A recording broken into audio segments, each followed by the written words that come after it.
Alors vous êtes bien sur la chaîne ActiveTech, la chaîne YouTube de ActiveTech survivante. Je pense être l'un des premiers, voire peut-être même le premier, à installer Windows 11 sur un mini PC ACE PC. Voilà.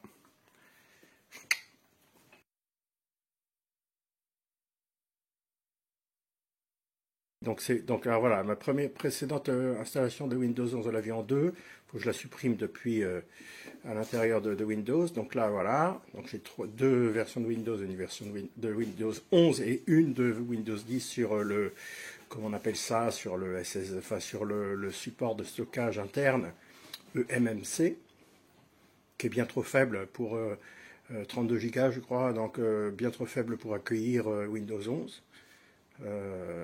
Mais ce type d'appareil absolument fabuleux créé par ACEPC permet justement l'ajout d'un disque SSD de capacité suffisante, ici 120 Go, c'est largement suffisant, et puis un premier prix en plus. Oh là là, attention, écran blanc, attention, il y a quelque chose au milieu. Oh ouais,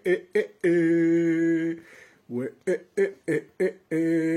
c'est Windows 11 qui se prépare. Oh, oh, oh, oh, oh que c'est joli ça. Oh que c'est joli ça. Je vais pouvoir reprendre ma souris. J'ai ma chienne qui est assise derrière moi. Alors, la souris. Je mets oui pour un français. Première installation de Windows 11 pour moi. Oh là, ma main gauche tremble terriblement. Ce n'est pas le début de Parkinson, c'est simplement un petit coup de fatigue. Donc là, c'est un démarrage sur, donc français normal, oui, français de France. C'est quoi ça? Souhaitez-vous ajouter? Non, ignorez. Alors je filme du bout de la main gauche qui tremble, je changeais de plan, changer de main. Voilà, merci ma chienne de me laisser un petit peu de confort, voilà. Voilà. Merci, t'es mignonne. Donc là, on recherche... Arrête, Raya. Ah, elle est belle, ma chienne. Elle est mignonne. Oh, oui, t'es mignonne. Ah, le punk, ma petite punk. Ah, la petite punk. Ah, la petite punk. Ah, la petite punk. Mon bébé doudou. Alors, Windows 11. Yes. Nouveau message. C'est bientôt fini. Nous terminons cette étape. Ah, bah là, je vais mettre mes informations. C'est parti pour ActiveTech. Donc voilà. Premier allumage, Windows 10, sur un appareil de marque ACEPC. Donc là, on est en train de booter, il est en train de booter. Je me demande si le ventilateur n'est pas débranché, ce qui occasionne la surchauffe du processeur, et donc il s'éteint tout seul, je crois, au bout d'un moment. Bon, on va faire un truc. On va regarder les paramètres.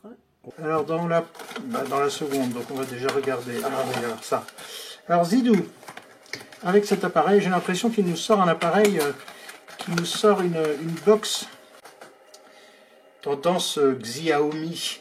C'est une sorte d'appareil un petit peu vachement design, un peu haut de gamme. Voilà, donc dans ces sachets. Alors un appareil haut de gamme au moins dans sa présentation, parce que le design est quand même assez chiadé, on va dire. Ici, il y a une pellicule à retirer, je la retirerai plus tard. Mais regardez, donc ces bords sont légèrement dorés. Alors, au niveau des connectiques, on va trouver, on a un appareil assez complet. Donc, allez, on fait le tour. À partir de l'écran d'affichage, là, on a une petite entrée qui doit être le microphone. On continue en tournant à droite. Ici, on a une entrée USB 3, on la reconnaît avec la couleur bleue. Sur le dos, donc a priori, nous avons une sortie casque, une sortie HDMI, l'entrée pour l'Internet. On a également une sortie optique. Alors, ceux qui me suivent depuis un moment savent que j'y suis particulièrement attaché à celle-ci. Et puis l'alimentation, bien sûr. Et enfin, sur l'autre côté, on a à nouveau deux USB 2 cette fois-ci. Donc ici, on a un USB estampillé OTG et puis un autre USB 2 2.0. Voilà. Et puis le slot pour la micro SD. Et voilà, nous avons fait le tour. Donc en fait, les quatre côtés sont équipés. de prise. Voilà, alors, comme d'habitude, on va l'ouvrir pour commencer. Mais avant de tout à fait commencer, je vais continuer de déballer les accessoires. Alors les accessoires sont avec cette jolie petite télécommande très design. C'est particulièrement cette télécommande qui me fait penser à un matériel Xiaomi, parce que Xiaomi sort des choses qui sont très stylées. Ici on a un minimum de touches, avec donc l'atténuation du volume, l'image évidemment, atténuation du volume, alors ça on verra ce que c'est, je sais pas. Donc là c'est pour sans doute naviguer, la confirmation par OK, retour à la maison, retour arrière, ça je ne sais pas, c'est peut-être les programmes, mode souris, alors il y a mode souris apparemment, et puis le volume de chaque côté, volume plus, volume moins. Donc on verra son usage, après y avoir introduit des piles AAA. Les plus fines des AAA. Alors ensuite, une petite alimentation avec un adaptateur secteur qui ne se met pas comme ça. Alors celui-là, c'est celui-là qui se glisse comme ça. Alors ça, c'est pas mal parce que ça rend l'ensemble très uni. Alors au niveau de la puissance de cet appareil, c'est 0,25 ampères. C'est pas beaucoup, hein. 0,25 ampères. C'est du 12 volts évidemment. Allez, hop, on met ça de côté. Et puis on a également un câble HDMI, ça c'est archi classique. Les certificats de vérification, de qualification. Et puis un petit bon de garantie en plastique, en carton. Et enfin, une petite notice. Alors la voici, la voilà. Ça, je pourrais le scanner également. C'est un format A4. Avec les différentes liens. Alors là, c'est écrit en anglais. Donc là, le public visé, donc international. Ça, c'est typique de Zidou. Alors voilà donc le dos de notre carte mère, après avoir ôté 4 petites vissettes. Donc je viens de... Ah oui, d'accord, ok, ça marche comme ça. Donc j'ai ôté les 4 vis qui semblaient retenir la carte mère, mais en fait ça retire le capot supérieur. Alors là, il y a un petit peu de colle. Oh là là là là là là là là, j'ai peur de tout casser. Non, non, non, il n'en est pas question. Donc je vais tourner ça comme ça. Voilà. Alors là, ça a l'air d'être à moitié en verre. C'est joli comme tout ça. Oui, c'est un peu... Ah, je vais retirer ça. Regardez, comme c'est joli ça. S'il y avait des LED à l'intérieur, ce serait vachement chouette. Donc c'est à moitié translucide. Par là. Donc à l'intérieur, donc on a cette carte mère qui est... Je vais faire un petit zoom avant.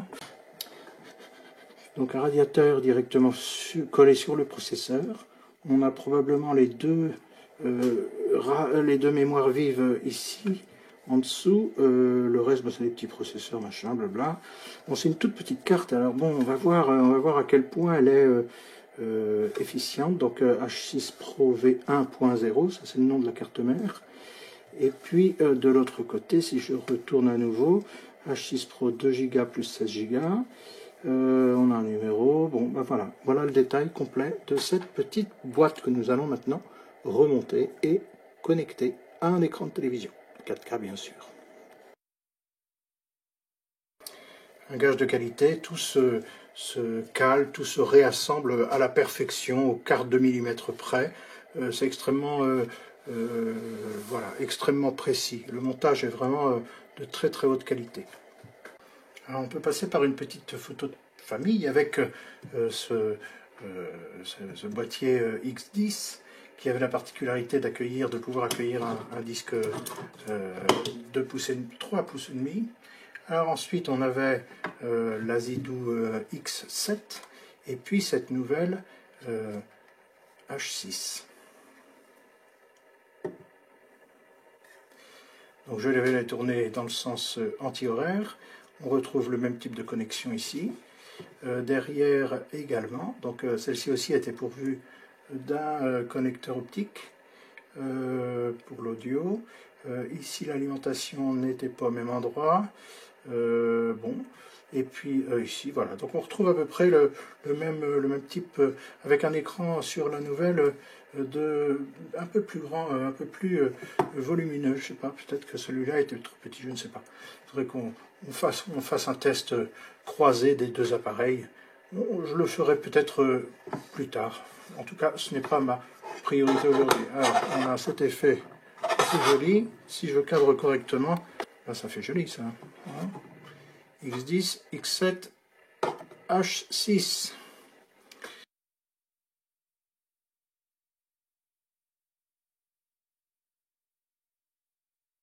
Bonjour à tous sur activetech.com. Je suis ravi de vous retrouver pour une nouvelle présentation d'un engin que j'ai commandé sur AliExpress, reçu en 15 jours.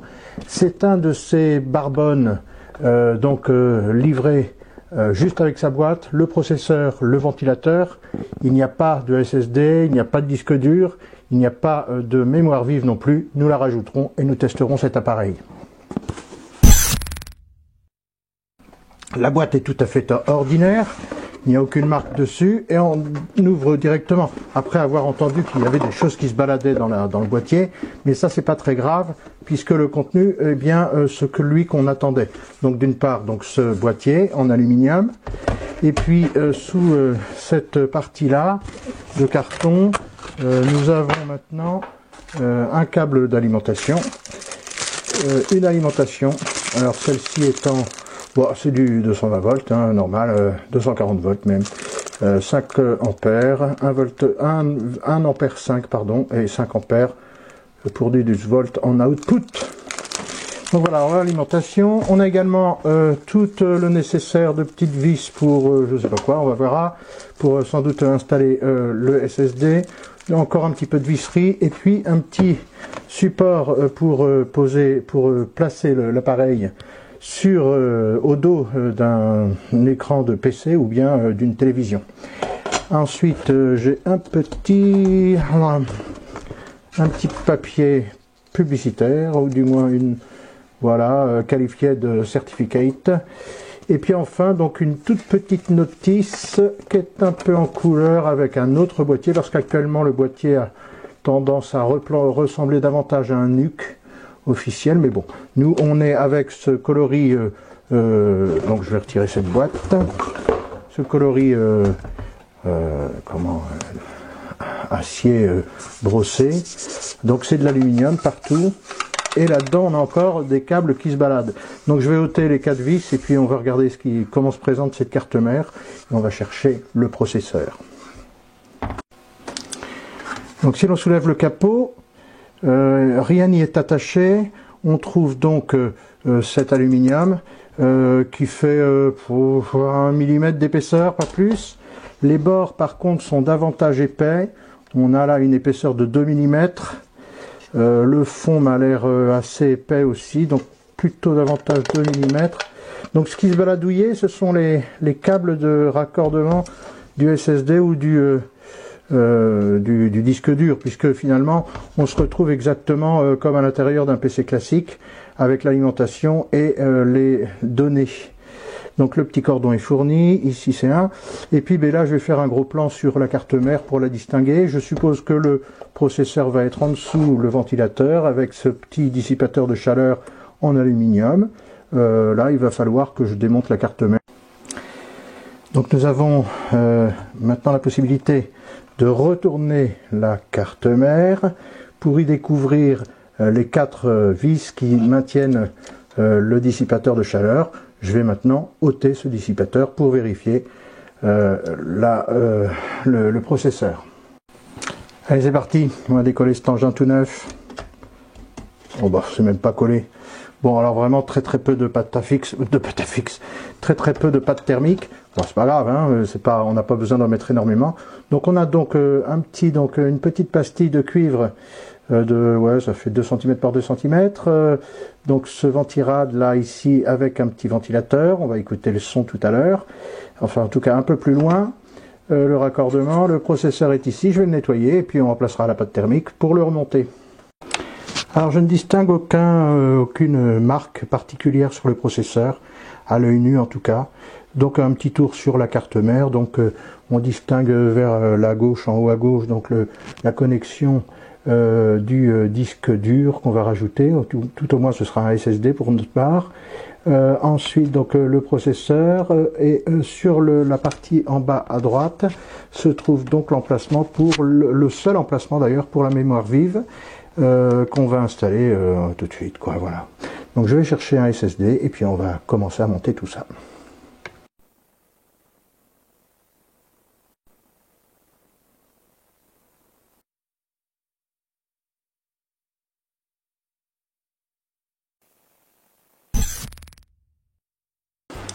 Donc il s'agit bien sûr d'un premier déballage, puisque je viens de le sortir de la boîte aux lettres. Donc voici le contenu du carton. On va tout sortir d'un seul coup. Donc là ça doit être le PC, la notice.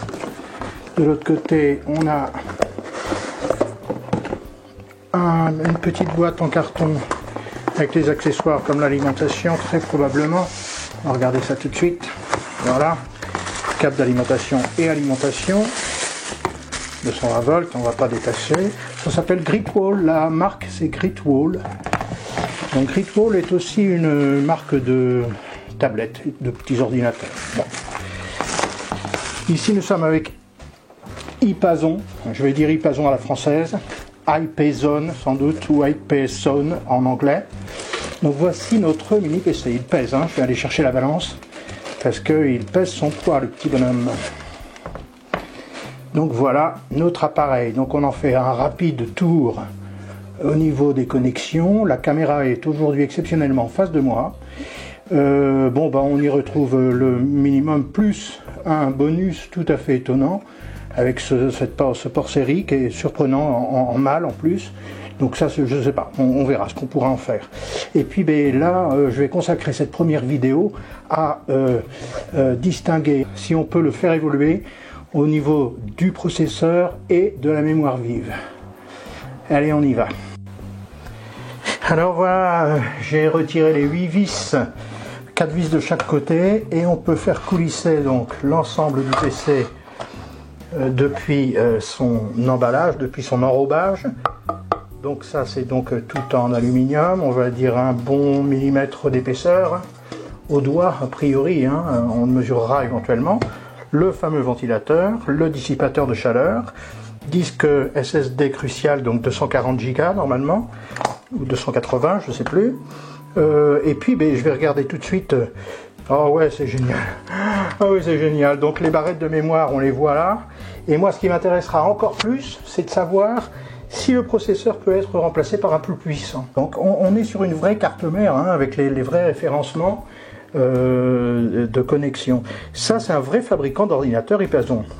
Alors un petit plan intermédiaire pour constater que le SSD est fixé au moyen de 3 vis. Une ici, une là, et une troisième qui est sous le ventilateur que je viens de détacher. Donc lui ne possède que deux vis blanches. Voilà, il se remettra comme ça. Donc le SSD, je reprends, lui se coulisse là-dessous et vient se visser complètement, parce que là il est calé finalement dans son emplacement, par une vis qui vient dans le dissipateur qui est collé sur le processeur. Donc voilà, l'emplacement reste ici. Le SSD est un Crucial, c'est excellent, c'est une très très bonne nouvelle. Je demandais à iPason, par l'intermédiaire de son responsable de la communication, des images propres du processeur. Donc on le distingue ici sous le capot, que finalement je ne vais pas démonter, ça sert à rien, et puis en plus je ne sais pas comment le défaire. En tout cas, je n'ai pas envie d'y réfléchir trop maintenant. Par contre, ce que l'on y voit, c'est effectivement le processeur. Donc la carte doit être une carte socket M4. On va le vérifier en le remontant et en le branchant sur un moniteur. À tout de suite. Alors c'est le tout premier allumage de ce PC. Voilà, je vais faire un petit plan sur et normalement je l'ai raccordé en SD. Voilà, iPason, iPason, je ne sais pas comment le dire, donc je m'abstiens de le dire en anglais, je le dis plutôt en français. à la façon française. Donc il est déjà configuré. Donc première réponse, Windows 10 est-il installé? Oui, Windows 10 est installé. Ce n'est pas moi qui ai mis administrateur. Donc par contre, je vais procéder à des réglages. Alors il n'y a pas de port USB en façade. Les 4 ports USB 3 sont à l'arrière. Bon bah là, on a donc une configuration de base qui a été faite chez Ipazon. Donc finalement j'ai changé d'avis parce que je ne vais pas mettre à jour tout de suite. Je vais aller récupérer Specie qui va nous renseigner directement sur les composants du mini PC qui n'a de mini que la taille finalement. Ok, run Specie. Et là, ça va être super intéressant parce que on va avoir tous les renseignements souhaités. Donc là, on vient de vérifier. On a bel et bien donc la configuration annoncée. Donc on a Windows 10 Pro installé en 64 bits. Le processeur est bien un AMD Ryzen 3, donc la Raven Ridge 14nm technologie. Donc c'est un des derniers. 7 Go Dual Channel Unknown 299 MHz. Ça c'est pour la RAM, alors on va aller vérifier ça. Ipazon A320 AM4, donc on est bien avec un socket AM4, donc ce qui laisse à supposer qu'on va pouvoir mettre à jour le processeur également. Motherboard, alors motherboard, c'est une fabrication Ipazon, hein. Vous voyez un petit peu, donc un socket A320 AM4. Tiens, on va aller le chercher tout de suite. Alors, paste, et on va regarder ce que ça va donner. Alors, on y va, A320 à AM4. Et ben ça c'est du bon, hein. C'est une vraie carte graphique qu'on a. Hein. Donc ça, il n'y a rien de plus sûr que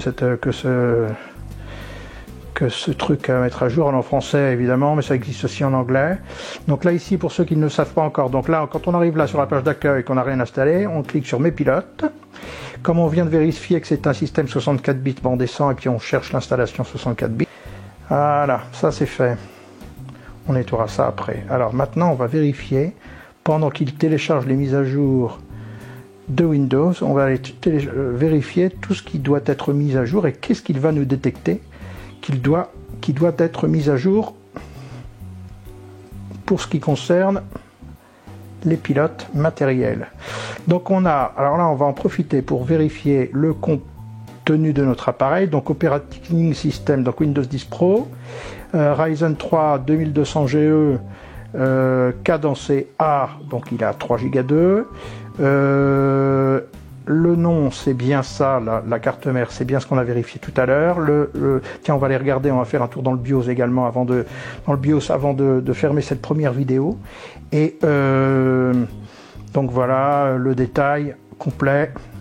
Alors maintenant au niveau des drivers, qu'est-ce qu'on va pouvoir mettre à jour? Je suppose un gros paquet de choses, à savoir les pilotes graphiques évidemment, les pilotes des contrôleurs naturellement aussi, contrôleur SATA notamment, la mise à jour de la carte mère, ça c'est excellent, et puis les cartes PCI, mise à jour de Windows, et on va quand même réouvrir